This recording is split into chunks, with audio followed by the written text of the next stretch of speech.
Olá pessoal, nessa aula nós vamos falar sobre semelhanças químicas, esse assunto aqui da nossa química, né? Então nós temos aí conceitos básicos, né, dentro das semelhanças químicas. Nós temos primeiro, né, seria o finalzinho da videoaula de modelos atômicos, né, ou atomística.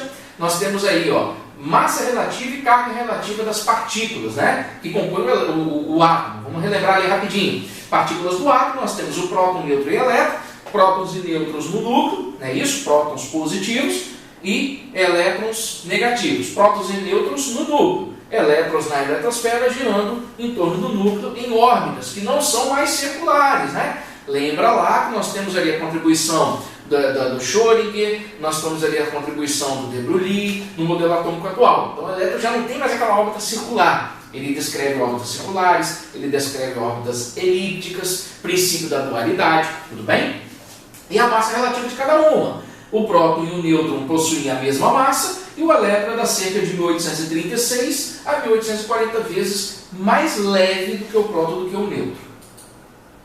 E a representação, né, que a gente vai usar aí para esses elementos. Nós vamos usar aqui o seguinte: elemento químico, símbolo dele, nós temos ali o número de massa, número atômico, né, Z, que é o número de prótons que o átomo possui. Número de massa é a soma de prótons com nêutrons. Por quê? Simples, porque a maior parte da massa do átomo está concentrada no núcleo. Está aqui, as partículas mais pesadas. Então, e aqui, se essa espécie química tiver uma carga, eu vou falar mais à frente o que é essa carga. Se essa espécie química tiver uma carga, então significa que eu vou colocar aqui. E essa carga vai te dar aí a informação do desbalanço entre os prótons e os elétrons, tudo bem? Então, basicamente, a gente representa dessa forma aqui. Seguindo ainda os conceitos básicos, né? Vamos falar dos rios, que é quando o átomo original, que é eletricamente neutro, ele adquire carga, como que isso acontece, certo? A forma que um elemento químico ou que um átomo adquire carga é perdendo ou ganhando elétrons. Por enquanto, nós vamos pensar o seguinte: então não vou mexer no núcleo. Por quê? Para mexer no núcleo, nós temos as chamadas reações nucleares. Isso é lá na radioatividade. Tem nada a ver com a eletrosfera.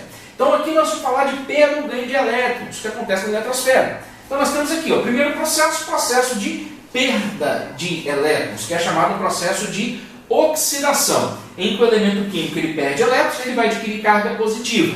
Essa carga positiva aqui significa o quê? Que o átomo original perdeu elétrons. Processo chamado de oxidação. Exemplo aqui, magnésio perdeu 2 elétrons, ficou com carga 2+. Esse 12 aqui embaixo é o seu número atômico, né, o número de prótons que tem no núcleo. E esse 2+ aqui significa o quê? Interpretando que ele perdeu 2 elétrons. Tá? E temos também o processo de redução. No processo de redução, o elemento químico, né, o elemento neutro, o átomo neutro, ele vai ganhar elétrons, tá? Quando ele ganha elétrons, ele fica negativo. É simples de você pensar. Se o átomo neutro, prótons igual a elétrons, ele perde elétrons, ele fica com mais carga positiva do que negativa. Se o átomo neutro, prótons igual a elétrons, ele ganha elétrons, ele ganhou carga negativa, então ele vai ficar negativo. Então é simples da gente poder deduzir isso, né? Então está aqui o exemplo, flúor, elemento químico flúor, ganha um elétron, fica com carga F-. Esse menos aqui, que não precisa aparecer o número, é -1 ou um menos, significa que ele ganhou um elétron. O átomo original ganhou um elétron, não é isso? Lá na frente, na videoaula sobre tabela periódica, nós vamos falar um pouquinho, né? Por que o magnésio perdeu elétron, por que o flúor ganhou elétrons. Na aula de oxidação, nós vamos falar um pouco mais sobre oxidação e redução, tudo bem?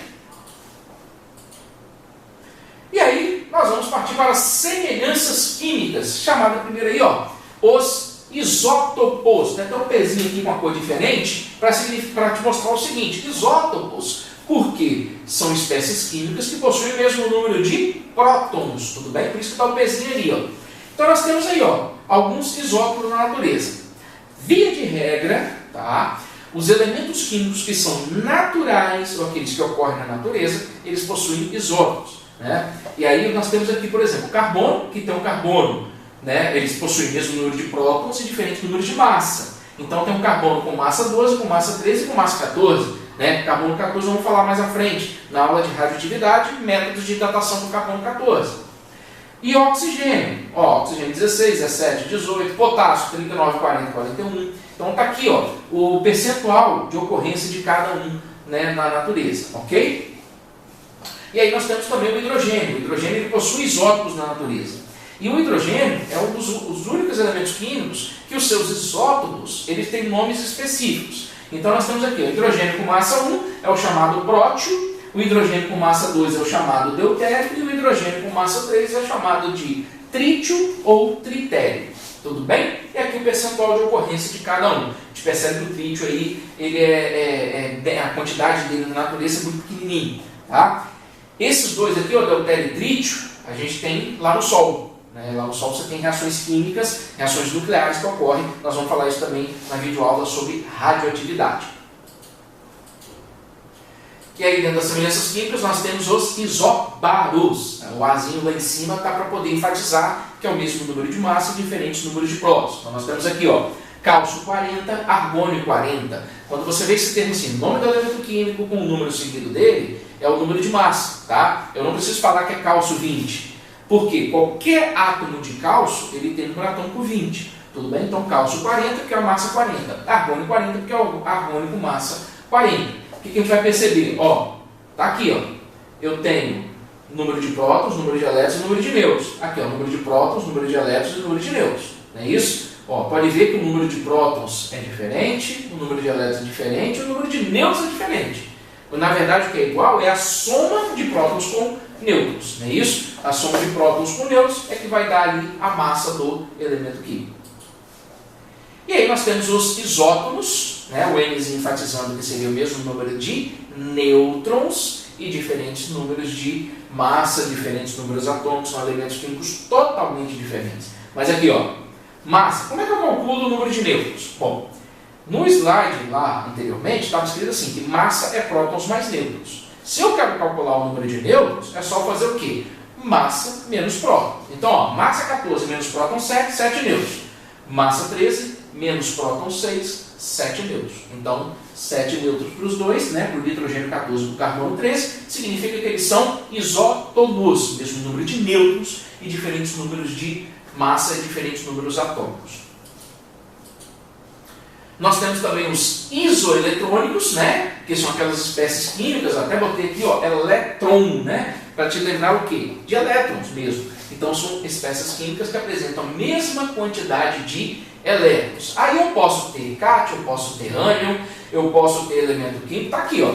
Eu tenho um cátio, eu tenho um ânion e eu tenho um elemento químico nêutron, mas todos eles têm 10 elétrons. Se você olhar aqui, ó, sódio, elemento químico, anteriormente tinha 11 elétrons. Perdeu um, essa carga positiva, né? Ficou com 10. Oxigênio, no seu átomo neutro, tinha 8 elétrons, não é isso? Quando ele ganhou 2, porque carga 2 menos, ele passou a ter 10 elétrons. Né? E o neônio, né, tem carga de 1, então a quantidade de prótons é a quantidade de elétrons, 10 elétrons também. Então são espécies ou uma série isoeletrônica. Tudo bem, pessoal? Essa foi a videoaula sobre semelhanças químicas, tá bom? Então, ó, bons estudos e até a próxima aula.